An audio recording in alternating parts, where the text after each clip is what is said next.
Hi everybody, it's Auntie Megan again, and today we are going to read chapter 13, the final chapter of book 1 in the Boxcar Children. This chapter is called A New Home. If my computer will work. A New Home for the Boxcar. Again, this is the final chapter in the Boxcar Children. Chapter 13, A New Home for the Boxcar. The children's grandfather wanted them to like his house. He wanted them to live with him all the time. So he made over some of the rooms just for them. The children went with him in his car to see the house. When the car stopped in front of it, Henry cried in surprise, "Do you live here in this beautiful house?" It was a beautiful house. It was very big, with many trees and flower gardens around it. "You may live here too if you like my house," remarked his grandfather, watching Henry's face. The house was beautiful inside too. There were flowers everywhere. There were maids everywhere. The children went up to the bedrooms. "Oh," cried Jessie, "this is Violet's room." It really was Violet's room. There were violets on the wallpaper.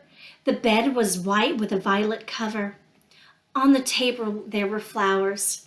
"What a beautiful room," cried Violet, sitting down in a soft, pretty chair. All the children shouted when they saw Benny's room. The wallpaper was blue and covered in big rabbits and dogs and bears. There was a rocking horse and a toolbox and a little table and chairs. And an engine stood on a track with cars almost as big as the little boy himself. Benny ran over to the engine. "Can I run this train all day?" he asked. He sat down on the floor by the engine. "Oh, no," said Henry. "You are going to school as soon as it begins." His grandfather laughed. "That is right, my boy. You will like school. You will learn to read." "Oh, I can read now," said Benny.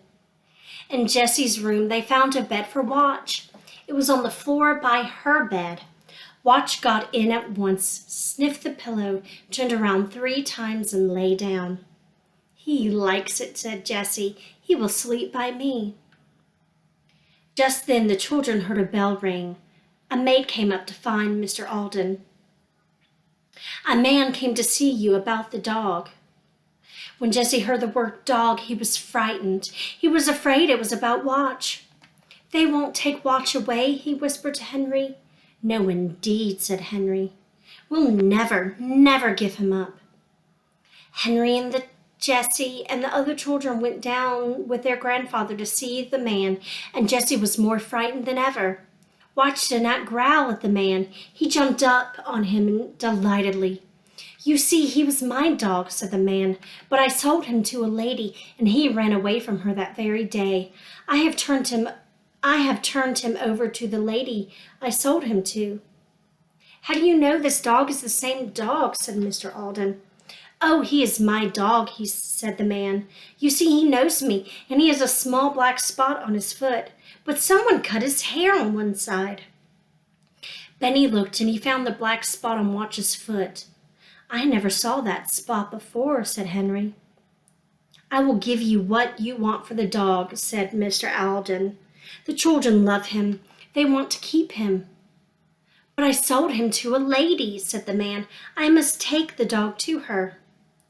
But Henry said, "Maybe she will want to change to another dog when she sees his hair. If she will agree to take another dog, will you let my grandfather have this one?" "Yes, I will," said the man.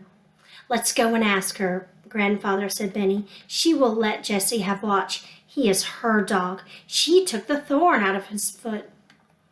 The man told Mr. Alden where the lady lived, and they all started to find her. She was a very pretty young lady, and she asked them to sit down. But Benny did not wait. He said, "Please let us keep Watch. I want him, and Jessie wants him, and we didn't know he was your dog." "What do you mean?" asked the lady, laughing. "Who is Watch?" "This dog is Watch." answered Henry. "A man came to Grandfather's house today and told him that he had sold the dog to you. Then, when Watch ran away from you the day you bought him, he came to us. He had a thorn in his foot and Jessie took it out." Watch looked up at the lady and wagged his tail. She looked at him, and then she began to laugh. "Look at his side. Who cut his hair?" she said. "I'm sorry," said Henry. "Benny did one day with violet scissors." "I am not sorry," said the lady, laughing. "He looks so funny. And do you want to keep him? Is that it?" "Oh, yes," said Jessie eagerly. "The man let us have him. Will let us have him if you will take another dog." "Don't be afraid," said the young lady. "You may keep the dog. I can change to another one." "Oh, thank you. You are nice," cried Benny. He ran to the lady and climbed up in her lap before anyone could stop him. "I'd like to keep you, Benny, and place the dog," laughed the lady, putting her arms around him. How happy the children were to have Watch to keep. Mr. Alden gave the money to the man at once. 4 happy children sat with their grandfather around the Alden dinner table that night. The maids in the kitchen smiled to hear the children laugh, and the children laughed because Watch had his own chair at the table beside Jessie and was really waited on by a maid. Would you ever think that 4 children could be homesick in such a beautiful house? Jessie was the first one to wish for the old boxcar. One day she said, "Oh, Grandfather, I'd like to cook something once more in the dear old kettle in the woods." "Go out in the kitchen, my dear," said Grandfather.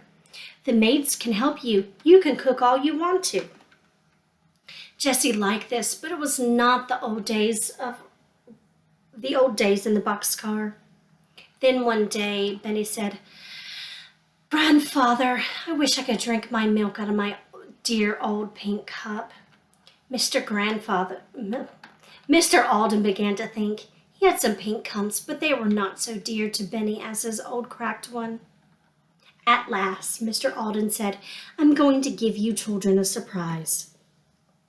"Is it very nice?" asked Benny.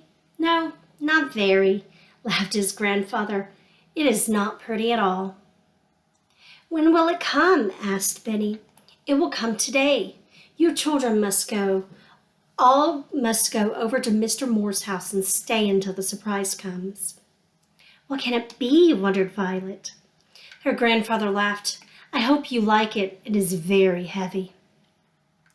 The children were glad to see Miss Moore and the kind doctor again. They stayed until Mr. Alden said the surprise was ready. Then Dr. Moore and his mother went back with him in the big car. Mr. Alden was happy as his boy. He took them by the garage and through the big gardens. At last they came to a garden with a fountain in the middle and trees around it.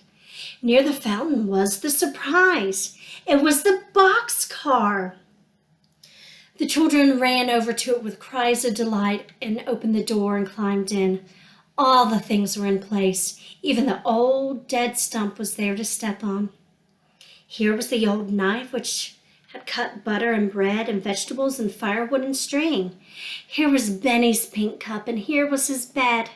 Here was the big blue kettle and the blue tablecloth.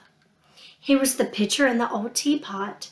Here was the dinner bell to which the children had made from an old tin can.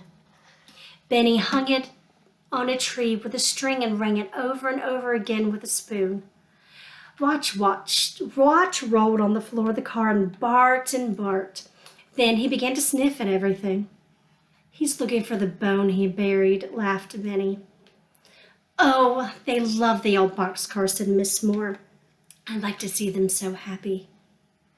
"Thank you for the surprise, Grandfather," said Violet. "We'll never go away from you again." "I hope not, my dear," said Mr. Alden. "We'll all live happily ever after." And so they did. The end. I hope you enjoyed the last chapter of The Boxcar Children by Gertrude Chandler Warner. This was a lovely tale, and I loved it growing up, and I hope you enjoyed it as much as I. Next time, we'll read something different. I hope you all have a wonderful day, and I will talk to you later. Ciao.